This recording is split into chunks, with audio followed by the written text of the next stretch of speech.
Classical mechanics is the study of motion. We can illustrate the phenomenon of motion in classical dynamical systems with the double pendulum. A double pendulum is one pendulum hanging off a second pendulum, and it has 2 degrees of freedom, and at small energies it behaves in a nice regular manner. But at larger energies it behaves in a qualitatively different way.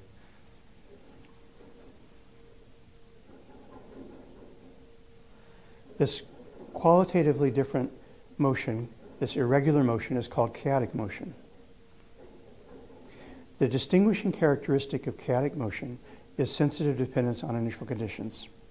We can't demonstrate that too well with the physical double pendulum, but I'll try. So let's exhibit the motion for 2 very similar initial conditions. I'll start this one, and you have to remember the motion so that you can compare it to the next one.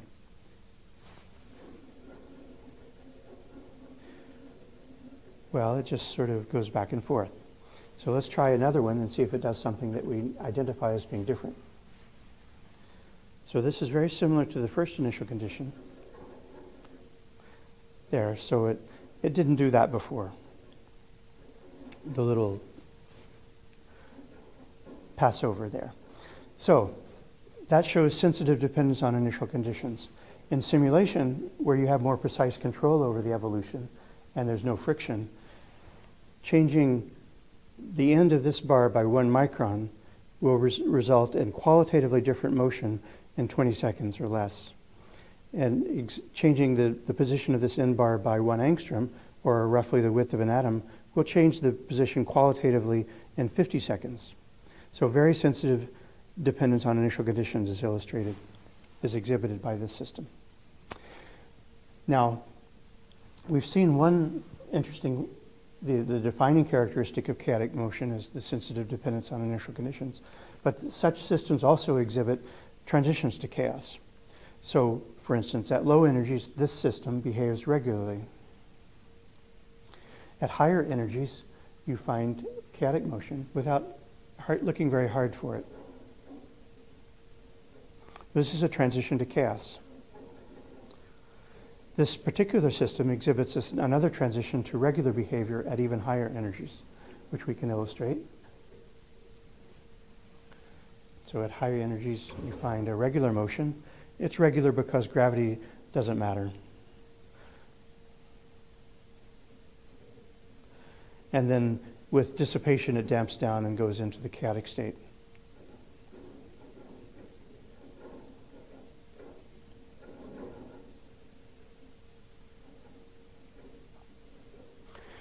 But energy alone is not enough to tell you whether a system will behave chaotically or not.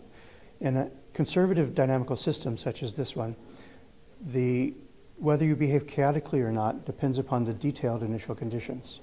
So let me illustrate 2 initial conditions with the same energy, one of which behaves chaotically and one of which behaves regularly. This initial condition behaves chaotically.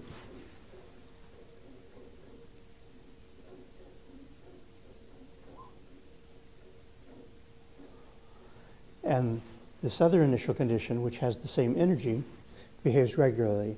It has the same energy because everything is raised to the same height, so the potential energies are the same. And it's motionless, so the kinetic energies are the same. But this one behaves regularly.